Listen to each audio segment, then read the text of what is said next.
Browns getting ready to face the Texans on Saturday in Houston wildcard matchup, and they got some bad news today, Mary Kay. Denzel Ward injured his knee in practice. He is questionable. Nobody's saying anything about the injury yet, but it's never good when a guy gets injured on what is essentially their Friday. It's obviously Thursday, 2 days before the game, and we just don't have a whole lot of information on what this injury could be. No, it's disappointing again, as you mentioned, for them to have such a late injury when the game plan is in.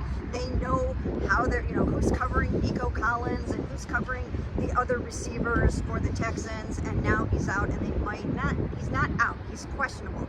He might be out. They're hoping that he can still play. I was trying to find out if he's going to have an MRI today.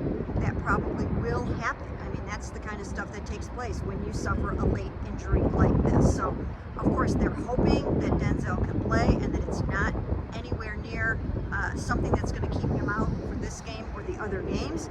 But right now, still up in the air. Yeah, Ashley, there wasn't a ton of optimism when we talked to guys in that locker room, so we'll see. But this puts the spotlight on Greg Newsome, Martin Emerson, some other young guys that maybe might have to step up in Denzel's place. Yeah, and I think, too, it's unfortunate because we know how hard Denzel Ward has fought through that shoulder injury that cost him 3 games back in November, December, that range. And he was still on the injury report with that listed as a full participant the last couple of days. So the knee is just a totally different thing than what he's been dealing with. And again, I think given the stakes, it's tough. Given the time of the week, it's tough because, like Mary Kay said, you've already essentially worked out a game plan of assignments. Now, another guy we were looking at all week, maybe thinking he would be able to come back, Grant Delpit. He's been designated to return from IR, but he's just not ready. He's out for this game, Mary Kay.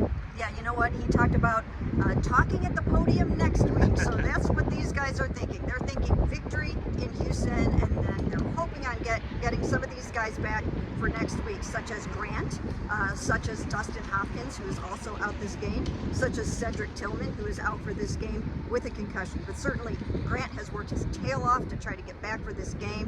Very unfortunate that he can't be out there, but he's got his fingers crossed for next week. I mean, it's impressive enough, Ashley, that he had surgery. He had groin surgery, and we actually thought there was a chance he could play this week, and there was a chance he could play this week, and that there's a very good chance he could play next week if they win. Yeah, I mean, it sounds like he decided very quickly after getting hurt that he was going to try to make it back for any postseason games that he could. So I know, knowing the competitor he is, and he talked about this a little bit today when we got him off to the side for a few minutes, like, of course he wants to be out there, but also those guys who have stepped in behind them at the safeties position have played so well. I think it makes him a little bit easier to accept that there's no point in rushing going out there when you've already put in all this work. Now some good news. Obviously, Mary Kay had mentioned Ced Tillman is out, but Amari Cooper, he's going to play this week, and of course, no surprise there. He said on Thursday he was going to play, but Mary Kay, he seemed like he was in good spirits. He's handing out his shoes in the locker room to everybody.